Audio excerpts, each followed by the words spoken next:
여러분 반갑습니다. 고난주간 경건회 2일차 진행하고 있고 오늘 누가복음 23장 13절에서 25절 말씀을 함께 나누기를 원합니다. 이 땅에서 우리가 하나님의 정의를 이루며 살아가기를 원합니다. 하지만 여러분, 그 하나님의 정의는 우리가 생각하는 것처럼 어떤 폭력과 또는 어떤 압제와 굴림을 통해서 이루어지는 것이 아니라 오직 하나님의 자기 희생과 예수 그리스도의 내어놓으심을 통해서 이 땅의 정의를 이루십니다.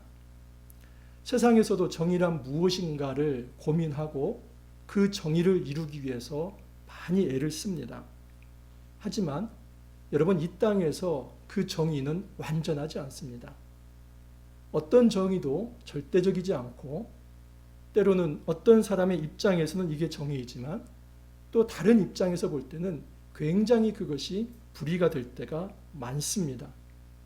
그래서 때로는 올바로 판단해야 할 것들이 정의롭게 판단되지 못하며 오히려 정치적으로 왜곡이 되어서 다수에 의해서 소수가 희생당하고 억울한 누명을 쓰며 죽임을 당하는 일까지 일어나게 됩니다. 이것이 이 땅의 사회 현상이며 예나 지금이나 이 왜곡된 정의 그리고 부러진 정의의 현장에서 우리가 살아가고 있습니다. 과연 이런 부러진 정의의 현장에서 우리가 어떻게 하나님의 정의를 이룰 수 있을지 깊이 묵상해 보기를 원합니다. 오늘 말씀 누가복음 23장 13절에서 25절 말씀입니다. 조금씩 읽어가면서 한번 말씀을 드립니다. 13절, 빌라도가 대제사장들과 관리들과 백성을 불러 모으고 이르되 너희가 이 사람이 백성을 미혹하는 자라 하여 내게 끌고 왔도다. 보라, 내가 너희 앞에서 신문하였으되 너희가 고발하는 일에 대하여 이 사람에게서 죄를 찾지 못하였고 헤롯이 또한 그렇게 하여 그를 우리에게 도로 보내었도다. 보라, 그가 행한 일에는 죽일 일이 없느니라. 그러므로 때려서 놓겠노라. 어제 말씀을 드렸습니다. 불신자의 4가지 유형에 대해서 말씀을 드렸습니다. 무리들은 무엇이 옳고 그른지 판단하지 않고 맹목적으로 조정하는 자에 속아서 그렇게 군중의 힘을 발휘했다는 것을 말씀을 드렸습니다. 설사 내가 하는 일이 무엇인지 몰랐다 할지라도 그것이 하나님 나라의 공의를 왜곡하는 것이라면 심각한 죄악입니다. 두 번째 부류는 최소한의 양심의 소리에 귀를 기울이지 않는 빌라도의 모습이었습니다. 현실에 타협하고 그리고 그 현실 때문에 정의와 신앙을 왜곡시켜 버립니다. 세 번째 부류는 헤롯이었습니다. 신앙을 한낱 장난으로 생각을 합니다. 유익거리, 장난거리. 그래서 예수님이 어떤가 하는 것을 호기심으로 바라보는 그 호기심일 뿐 더 이상 예수 그리스도에 대한 인격적 교제로 나아가지 못합니다. 네 번째 부류는 악을 계획하고 설계하는 그런 성전의 지도자들이었습니다. 정말 악의 근원이다라고 말씀을 드렸습니다. 우리가 이처럼 단지 무지해서 또는 양심에 귀를 기울이지 못해서 또는 신앙을 장난으로 생각해서 또는 고의적으로 악을 계획해서 그 어떠한 방편이 되든 이 불신앙의 길을 걸어가지 말고 겸손과 경배의 자세로 하나님께 나아가자 하는 것을 말씀을 드렸습니다. 어제 말씀에 이어서 계속 이어집니다. 이제 예수님께서 대제사장에게 신문을 받다가 그리고 빌라도에게 갔다가 그리고 빌라도에서 헤롯으로 갔다가 헤롯에서 다시 빌라도로 예수님께서 이제 인계됩니다. 빌라도가 최종적으로 이제 선언을 해야만 합니다. 빌라도가 살펴보니까 예수님에게는 어떤 죄도 없습니다. 그래서 14절에 이렇게 말을 합니다. 너희가 이 사람이 백성을 미혹하는 자라 하여 내게 끌고 왔도다. 그래서 내가 신문을 해봤는데 예수는 어떤 죄를 지지 않았다. 이 백성을 미혹하는 죄는 정치적인 죄라는 것을 어제 말씀을 드렸습니다. 정치적 모의, 국가의 반란, 이런 어떤 국가 반란의 수괴죄, 이것을 뒤집어 씌웠습니다. 로마로부터 독립하려고 하는 이 정치적 선동, 이것을 예수가 했다는 겁니다. 많은 백성을 미혹해서 그들을 이제 어떤 모임으로 만들어서 로마에 반역하는 그 반역죄를 지었다는 겁니다. 그런데 빌라도가 살펴보니까 예수님은 그런 일을 행한 적이 없습니다. 예수님께서 말씀하신 이 하나님 나라는 영적인 하나님 나라입니다. 단지 이 유대가 로마로부터 독립하고 그 로마와 싸워서 이기고, 이것이 예수님께서 말씀하시는 하나님 나라가 아닙니다. 예수님께서는 어떤 폭압과 또 예수님께서는 어떤 힘을 통해서 또 다른 힘을 무너뜨리는 그런 식의 하나님 나라를 말씀하지 않았습니다. 빌라도는 이것을 너무나 잘 알게 되었죠. 그래서 정말 빌라도는 예수를 믿는 사람도 아니고 또 가피어로라고 해서 하나님을 경외하는 유대교에 입문한 사람도 아닙니다. 전혀 하나님을 모르는 세상의 공직자로서 볼 때에 그 양심에 이 사람은 지금 유대인들이 고발하는 이런 죄를 지은 적이 없다. 그러니까 이 양심과 그리고 원칙과 법에 따라서 판단한다면 이 사람은 무죄입니다. 그래서 빌라도는 3번에 걸쳐서 이 사람은 죄가 없다. 이 사람은 죄가 없다라고 이야기를 합니다. 이 사람에게서 죄를 찾지 못하였고 또 헤롯이 그렇게 해서 이 사람을 다시 돌려보냈기 때문에 내가 보아도 또 갈릴리 왕, 이 분봉왕 헤롯이 볼 때도 죄가 없다고 이야기를 하기 때문에 이 사람을 풀어줘야겠다라고 이야기를 한 것입니다. 여러분, 그런데 16절이 문제입니다. 16절 같이 한번 읽어보겠습니다. 같이 시작. 그러므로 때려서 놓겠노라. 죄가 없는데 왜 때려서 놓겠다고 합니까? 이것이 바로 타협의 한 발자국입니다. 지금 이 빌라도는 타협하는 자리가 아닙니다. 지금 많은 군중이 있다 할지라도, 어떤 군중의 그 외압이 있다 할지라도 그 사람은 정치적 중립을 가지고 지금 이 재판정에서 법과 원칙에 따라서 그리고 양심에 따라서 이 사람이 죄가 있는지 없는지 그것만을 판결하면 됩니다. 그것이 빌라도의 임무입니다. 근데 그것을 해야 할 빌라도가 많은 군중을 눈치 보고 있습니다. 그래서 너희들이 내가 보니까 지금 이 예수를 굉장히 미워하는 것 같다. 분노하고 있는 것 같다. 뭔지는 몰라도 이 종교적인 문제, 사실 여러분 이 정치범으로 몰았지만 그 내면에는 2가지를 앙심을 품었습니다. 하나는 성전 모독, 또 하나는 율법 모독. 이것이 유대인들이 걸고 넘어진 예수를 죽이려고 하는 것입니다. 그래서 성전을 이제 허물고 그러면 내가 짓겠다.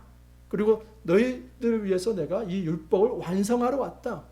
이런 이야기들은 사실은 메시아만 할 수 있는 이야기인데 예수를 메시아로 받아들이지 못한 것입니다. 그런데 그 종교성, 이 종교적 죄목, 이것은 빌라도에게 하나도 얘기하지 않았습니다. 어제 말씀에 제가 왜 지금 이 무리들이 또 이 성전의 지도자들이 종교법에 의해서 고발하지 않고 정치법에 의해서 고발했다고 말씀을 드렸습니까? 예수를 어디에 못 박기 위해서요? 십자가에 못 박기 위해서. 이 십자가는 신명기 21장 23절에 의하면 나무에 달린 자마다 다 하나님의 저주를 받았다. 그래서 예수 하나 죽이는 게 아니라 예수 이후에 벌어질 예수 운동 자체를 싹을 다 뽑아버리려고 했던 것입니다. 이제는 누구도 예수님을 좇지 못하도록 예수라는 이름을 부르는 것이 수치스럽게 되도록 그 십자가는 우리가 생각하는 영광의 십자가가 아닙니다. 2000년 전 십자가는 너무 수치스러운 상징이기 때문에 그 십자가에 달린 자는 메시아일 수 없다. 이것을 모든 군중에게 확장시켜주고 싶었던 것. 이게 성전의 지도자들이 하고 싶었던 것입니다. 여러분, 지금 이 빌라도가 이것을 모르겠습니까? 산전수전 공중전 다 겪은 사람입니다. 그냥 이 유대 땅까지 왔을 때는 그 거친 유대인들을 상대하는 이 빌라도는 사실 유대인 머리 꼭대기에 앉아 있습니다. 그래서 유대인들이 그 속내가 뭔가 예수를 왜 죽이려고 하는가 다 알고 있습니다. 겉으로는 정치범으로 보이고 있지만 이 종교적인 이견이 있구나. 그래서 시기하고 질투해서 죽이려고 하는구나. 그러면 내가 공직자로서 이 사람을 죽일 수 없다. 이런 판단을 빌라도가 한 것입니다. 그러면 이것을 밀고 나가야 하는데 타협합니다. 그래? 너희들 그냥 내보내면 너희들 마음이 좀 너무 허전하니까 좀 내가 강하게 때려서 너희들 그 분풀이를 한번 해주고 이렇게 풀어주겠다. 여러분, 원칙이라고 하는 것은 딱 한 발 어기면은 그 다음부터는 두 발, 세 발 양보할 수밖에 없습니다. 그리고 두 발, 세 발은 사실은 본질 자체를 왜곡할 수 있는 행보입니다. 그렇기 때문에 우리가 하나님 나라 원칙이라고 하는 것은 그렇게 쉽게 양보해서는 될 일이 아닙니다. 이 신앙의 문제도 마찬가지입니다. 어떤 면에 있어서 이 정도는 되겠지. 이 정도는 내가 할 수 있는 사람이지. 그래서 자기에게 어떤 특혜를 가져오려고 하고 특권의식을 가지려고 하고 그러기 시작하면은 여러분 두 발, 세 발 양보할 수밖에 없는 것입니다. 이건 목회자 저부터 적용을 해야 할 말씀입니다. 목회자도 마찬가지고 그 외 어떤 성도도 마찬가지고 우리가 살아가면서 양보해서는 안 될 원칙들이 있습니다. 지금 이 빌라도는 여기에서 이렇게 양보할 일이 아닙니다. 이것은 자기가 이런 말을 해야만 합니다. 내 목을 건다. 내가 황제로부터 추방을 당해서 죽더라도 내가 양심상 이 사람을 십자가에 내놓을 수는 없다. 그렇게 말을 해야만 합니다. 근데 이 빌라도는 타협합니다. 법과 원칙 그리고 양심의 소리를 듣지 않고 소신을 바라지 않으며 쉽게 타협하면서 오히려 군중의 눈치 속에서 군중의 의견을 들으려고 했던 것, 이것이 빌라도의 잘못입니다. 자, 빌라도의 또 다른 두 번째 잘못이 있습니다. 18절 이하를 제가 한번 읽어드립니다. 무리가 일제히 소리질러 이르되 이 사람을 없이하고 바라바를 우리에게 놓아주소서 하니 이 바라바는 성중에서 일어난 밀란과 살인으로 말미암아 옥에 갇힌 자라라. 빌라도는 예수를 놓고자 하여 다시 그들에게 말하되 그들은 소리질러 이르되 그를 십자가에 못 박게 하소서 십자가에 못 박게 하소서 하는지라. 빌라도가 세 번째 말하되 이 사람이 무슨 악한 일을 하였느냐 나는 그 사람에게서 죽일 죄를 찾지 못하였나니 때려서 놓으리라 하니 그들이 큰 소리로 재촉하여 십자가에 못 박기를 구하니 그들의 소리가 이긴지라. 빌라도의 첫 번째 문제는 법과 원칙, 양심의 소리에 귀를 기울이지 못한 것이며 두 번째는 많은 다수의 폭력의 소리에 굴한 것입니다. 23절에 보면 그들의 소리가 이겼다라고 얘기를 합니다. 18절에 보면 무리가 일제히 소리 질렀다고 합니다. 이게 한두 사람이 아니라요. 그냥 수많은 사람이 모여가지고 거기서 예수를 십자가에 못 박으소서 십자가에 못 박으소서. 다른 본문에서는 만약에 빌라도 당신이 이 예수를 풀어주면 당신은 가이사의 충신이 아닙니다 하며 협박까지 합니다. 이런 어떤 군중의 큰 소리에 무릎을 꿇어버린 것입니다. 뭐 지금은 그런 일이 없지만 과거에는 여러분 교통사고 나면 어떤 사람이 이깁니까? 소리 큰 사람이 이깁니다. 왜냐하면 거기에 무슨 CCTV가 있는 것도 아니고 또는 블랙박스가 있는 그런 시절이 있었습니다. 그래서 요즘은 문화가 달라졌습니다. 요즘 어디 여러분 교통사고 났는데 뭐 삿대질하면서 네가 잘했니 이런 사람은 거의 없습니다. 진짜 거의 없습니다. 왜냐하면 문화가 바뀌었습니다. 지금은 팩트가 중요하잖아요. 큰 소리 칠 일이 없어요. 그냥 블랙박스가 다 있기 때문에 그 팩트가 다 증명을 해주는 것이니까 이게 뭐 경찰을 부릴 일인지 아니면 보험회사 직원하고 서로 거기서 합의를 해야 할 일인지 그 정도 타협하고 연락처 남겨놓고 사진 찍고 헤어지지 이거 가지고 큰 소리 치는 일은 없습니다. 그런데 과거에 보면 실제로 80년대 90년대는 엄청 큰 소리 칩니다. 그래서 뭐 큰 소리 치는 사람이 이깁니다.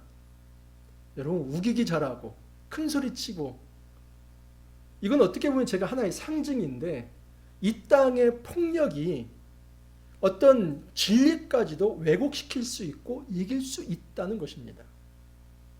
지금 빌라도가 굉장히 힘이 있는 것 같지만 사실은 빌라도는요 지금 이 유대 사회에서 그들의 소요와 소동을 막지 못한다면 무능력한 정치인이 됩니다.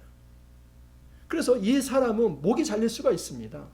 그래서 빌라도에게 있어서 제일 중요한 것은 뭐냐면 사회 안정과 질서, 어떤 소요와 소동이 일어나지 않는 것. 그래서 좋은 게 좋은 거라고 정말 더 이상 문제가 발전되지 않는 것이 빌라도의 최고의 과제였습니다. 이런 생각을 가진 이 빌라도는 큰 소리 앞에 무릎을 꿇습니다. 이건 이제 한 발을 물러선 정도가 아니라 완전히 잘못된 정의에 무릎을 꿇어버린 것입니다. 빌라도가 힘을 가지고 있지만 더 큰 힘이 몰려올 때 그 힘 앞에, 그 폭력 앞에 무릎을 꿇어버린 것입니다. 빌라도의 세 번째 문제는 24절 이하입니다. 이에 빌라도가 그들이 구하는 대로 하기를 언도하고 그들이 요구하는 자 곧 빌랑과 살인으로 말미암아 옥에 갇힌 자를 놓아주고 예수는 넘겨주어 그들의 뜻대로 하게 아니라 빌라도는 그들의 뜻대로 예수를 넘겨줍니다. 사회 안정을 위해서, 일신의 평안을 위해서 다수의 요구에 부응하는 것입니다.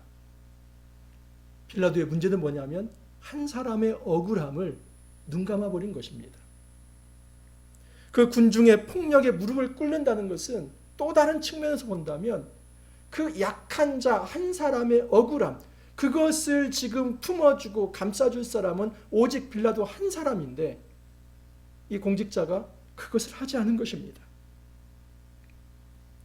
빌라도는 세 가지의 잘못을 지었습니다. 첫 번째는 원칙을 어기며 소신을 지키지 못했습니다. 두 번째는 다수의 폭력에 무릎을 꿇었습니다. 세 번째는 억울한 희생에 눈을 감아버렸습니다.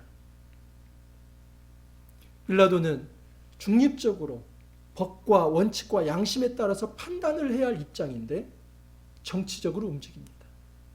어떻게 하면 힘센 편일까? 어떻게 하면 나에게 손해가 오지 않을까? 그 정치적, 현실적 판단을 하면서 비굴하게 정의를 부러뜨려 버렸습니다. 우리는 이런 사회를 보면서 빌라도 참 못됐다.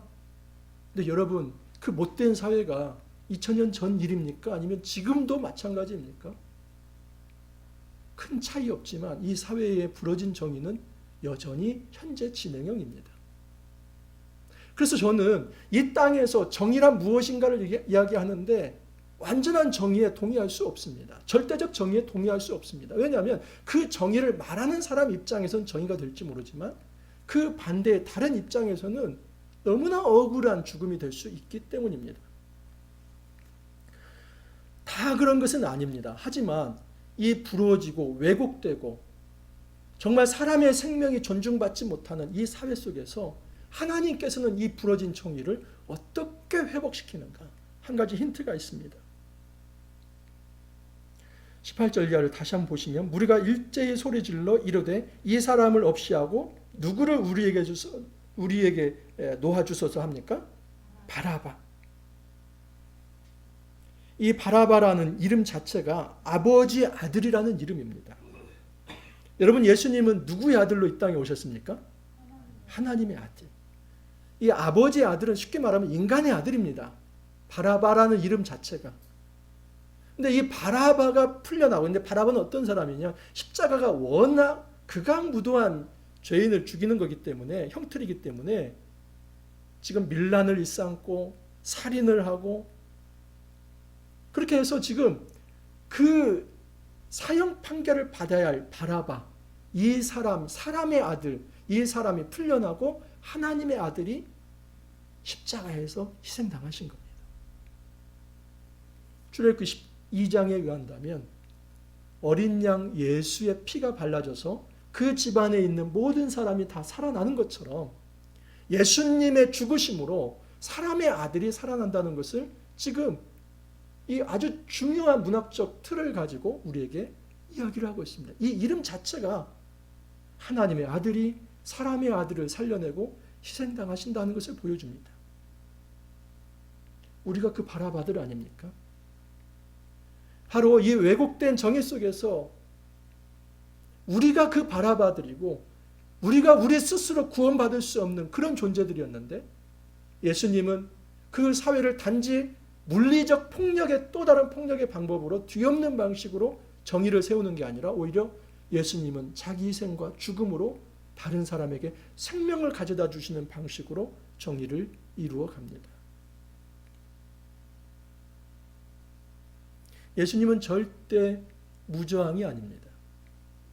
예수님은 저항 정신을 가졌습니다.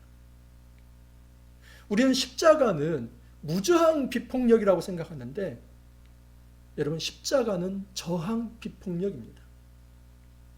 그들의 부정의에 대해서, 그 억울한 죽음에 대해서 예수님께서 그래 빌라도 잘했다 이게 아닙니다.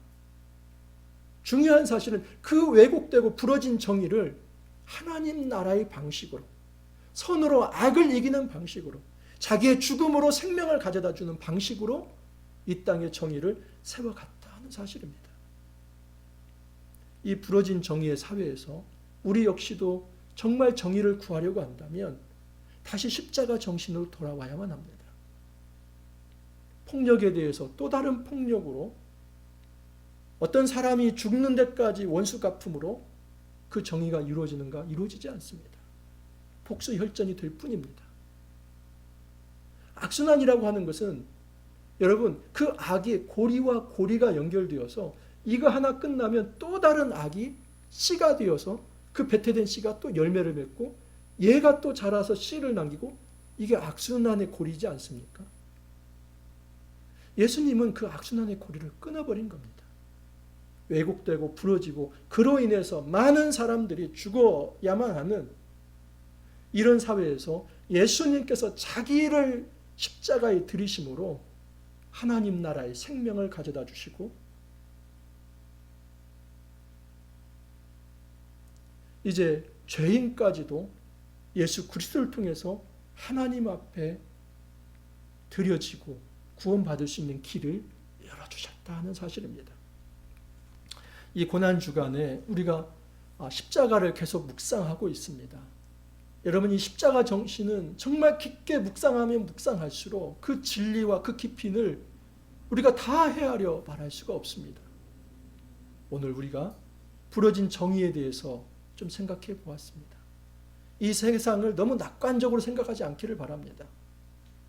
세상은 분명히 깨어진 하나님의 형상이기에, 그래도 하나님의 형상이기에 정의를 추구합니다. 그러나 완전한 정의는 이 땅에서 우리의 인간의 힘으로 세워질 수 없습니다. 진정한 정의는 모든 악을 끊어버리시는, 그 죽음의 그림자까지 다 걷어내시는 이 예수 그리스도의 십자가가 아니면 이 땅에 하나님 나라는 세워질 수 없다는 사실입니다. 우리가 이 예수 그리스도와 함께 이 거룩한 생명의 나라, 평화의 나라, 하나님 나라를 함께 이뤄갈 수 있기를 간절히 소망합니다. 같이 기도합니다. 주님, 이 땅의 현실, 부러진 정의의 현실입니다. 법과 원칙과 양심도 없이 다수의 폭력에 의해서 또 억울한 그 희생에 침묵하는 방식으로 지금도 많은 곳곳에서 신음의 소리가 있습니다. 이 불의의 현장에서 저희들이 또 다른 폭력을 통해서 이 정의를 세우려고 하는 노력이 아니라 예수 그리스도의 사랑의 정신과 십자가의 정신을 가지고 이 땅을 참된 생명의 나라, 평화의 나라로 돌리는 그 거룩한 제자의 삶 살아갈 수 있도록 주님 축복하여 주옵소서. 감사하고 예수님 이름으로 기도하옵나이다. 아멘.